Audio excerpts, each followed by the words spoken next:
Hey guys, EGP here, and I'm going to show you this magazine that I picked up over the weekend. Backwoods Survival Guide. Practical advice for the simple life. Living off the land, 75 essential tips. This magazine price point is $9.95. I picked this up at Books A Million. I didn't check Barnes & Noble to see if they had it, but I do know you can order this direct online as well. And I have read through this thing probably about half a dozen times so far. And I got to tell you, I have really enjoyed this magazine. One thing I'm going to tell you right out of the gate. Now, you will see some pages like this, okay?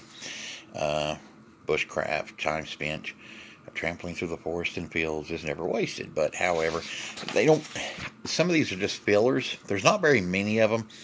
So to be honest, you've probably got about 123 to 124 pages in this magazine of advice, ad free. There's no ads in this. There's no little inserts that fall out to try to get you to subscribe to Backwoods magazine. However, I do enjoy this magazine in general. However, this one I've really enjoyed, and we're just going to cover it real quick. I urge you to get this. Like I said, I'm re-educating, and I've really enjoyed this so far. This first part talks about the benefits of tracking not just wild game, but lost people as well. And I could see that where that would be very very useful. And it seems like anymore, every time you turn around, somebody's missing. They found that one lady, I think 17 days. And it gives some good advice.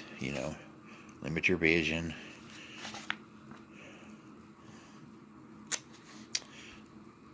Why do we see a track? How to define it? This next section is common wild medicinals, and I think it really goes over about 6 or 7 of them, as you can see here, what they are, how to identify them, and what their uses for. Now we got the prickly pear cactus, mint. I'm really not going to find this one around my area. I would suggest, whatever area you're in, you could find an herbalist or somebody that has written a book that specifically targets your area. It's good to know these things. And then, of course, my favorites, garlic and onions. Man alive. Love anything with garlic and onion in it.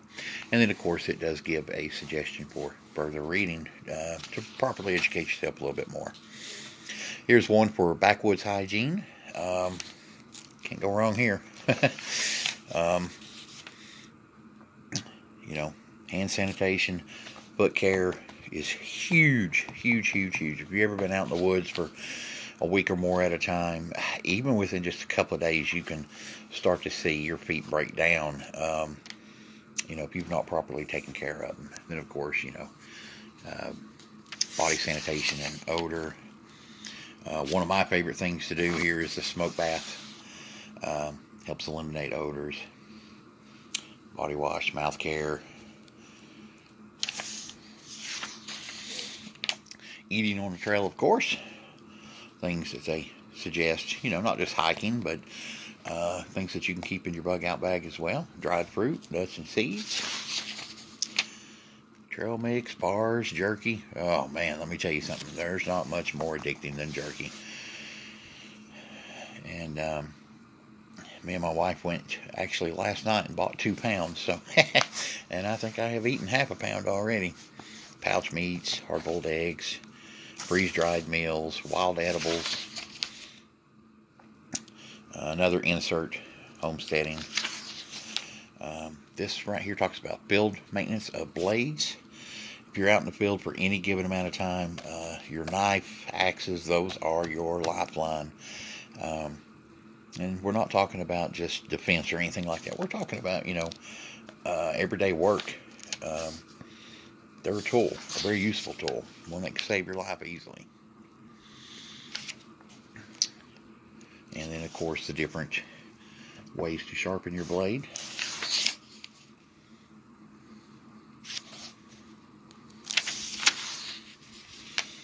Planting the seed of self-reliance.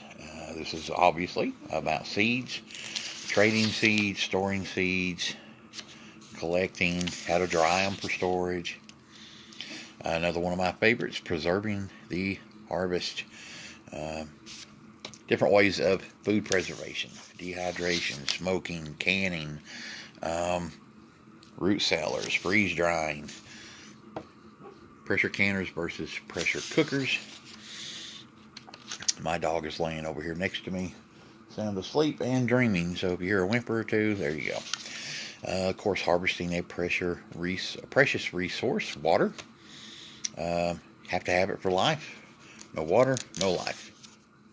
Basic math right there, guys. Talks about some of the legalities where I'm never going to let anybody tell me I can't harvest rainwater. That's completely up to you. I'm just making my point, my stand. It's not happening. How to store it, how to treat it, how to collect it. Be your own boss. So you're homesteading, or, maybe you're home quite a bit. Doesn't mean that you can't make money off of doing that. Whether it's from raising a small garden and selling it, even things like newspaper delivery, mowing, being a handyman, reselling, things of that nature. And then, of course, Chickening 101, another article that I've really enjoyed. I miss my chickens, and probably going to be going back down that route again. Food and water for them, how to care for them, about the breeds. Another one of my favorites, I actually wrote a newspaper article a few years back about some of the old-time ways of predicting weather. So it was cool to see an article like this in there, talking about how insects behave, frogs, of course, little shout out to radios. I really hate to call this one pest in my garden because, I look at these deer and I see food. But a deer can be very, very destructive to your garden. And bears, Lord, bears, they'll tear a peach tree to pieces. Talks about like slugs and critters. Come on, Paige. All right, survival planning. It isn't always about giant heroic efforts. It's about being ready for the little things. And the little things can add up. This is a little story about, people camping, and they saw a light in the woods, something that they're not used to seeing. They went down, and sure enough, it was somebody that was lost. So, talks about what to do in that case. Not panicking, prepare ahead of time, think, calm down, practical caching, about storing your supplies here and there. Probably one of the biggest things, be sure that you can locate where you stash your things. Of course, using landmarks that will not be able to be moved, like boulders, things like that. But that would be a horrible feeling, knowing you've got it buried somewhere, but you just can't quite pin it down. Another article that I always enjoy is anything about archery, and this is survival archery, talking about the pros.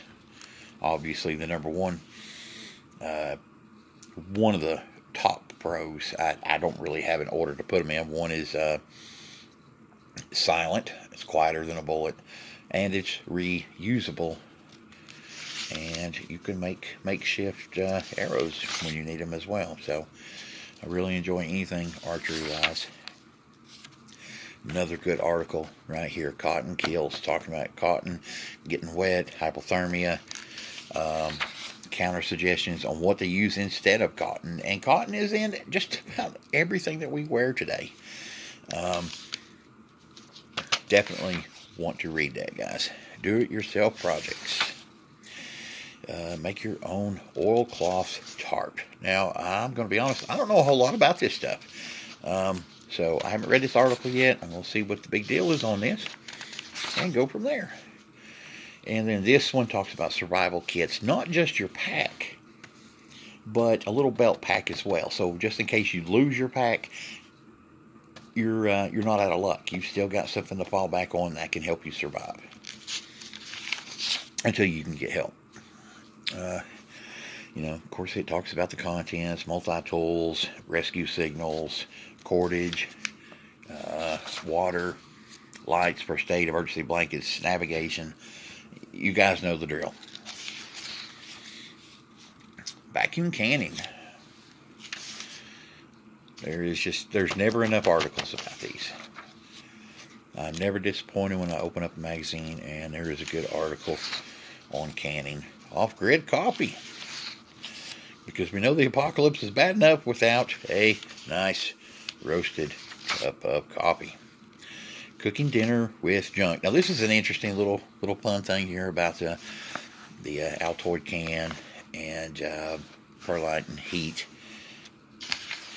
and different methods of making a surface that you can cook from.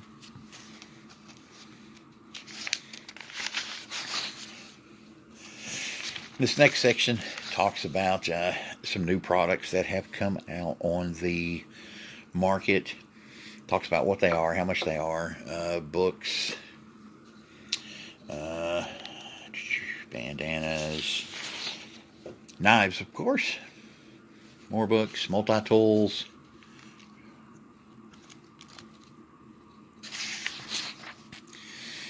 folding knife buyer's guide. I am a fixed blade guy. However, I do recognize the usage and need to have a folding knife as well. I'm kind of one of those guys that, you can't have too many knives.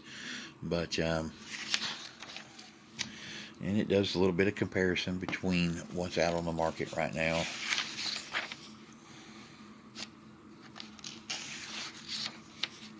And then a pack buyer's guide.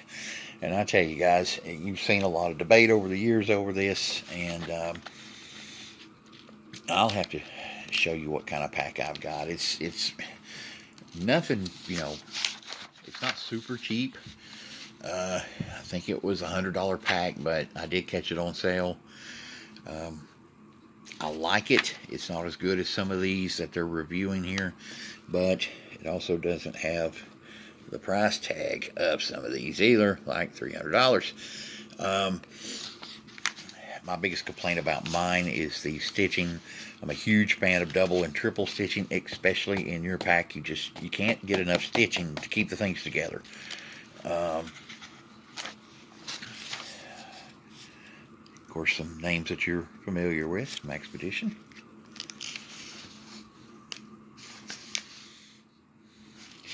That's a beast. And then some of these are $230 and $220, and things that we have to put back for a while to be able to get one, or hope Santa drops you off one.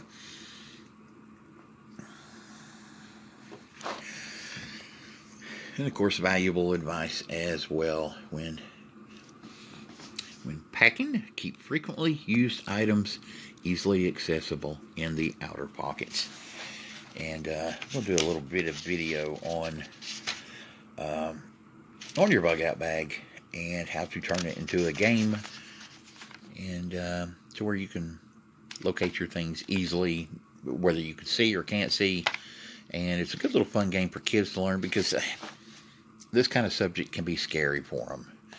And last thing you want to do is install fear into your children. We'll talk about that another time. And that is it. That is the end of this magazine.